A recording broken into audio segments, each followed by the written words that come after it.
চাহিদা থাকলেও চলতি বছরে ৯ মাসে মাত্র ৩বার ট্রাকে পণ্য বিক্রি করেছে সরকারের বিপণন সংস্থা টিসিবি।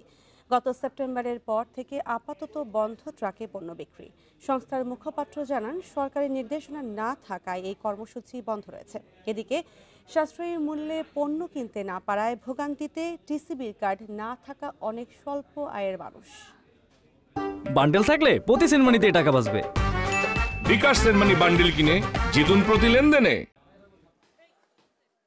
গেল সেপ্টেম্বরে খাদ্য মূল্যস্ফীতি বেড়ে দাঁড়িয়েছে ৭.৬৪%।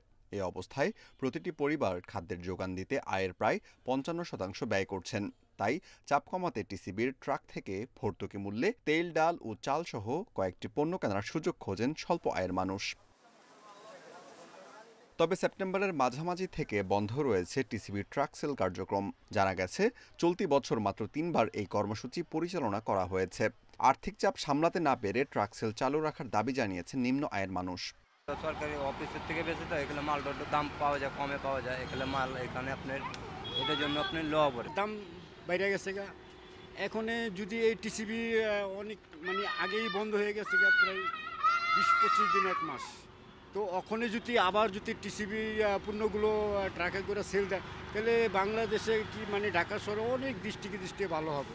বিশেষজ্ঞদের মতে, এই কর্মসূচি নিয়মিত চালু রাখা গেলে উপকৃত হবেন সাধারণ মানুষ। তবে টিসিবি বলছে, আপাতত সারা বছর সম্ভব না হলেও প্রয়োজন অনুসারে ট্রাকের পণ্য বিক্রি কার্যক্রম চালু রাখবে বাণিজ্য মন্ত্রণালয়।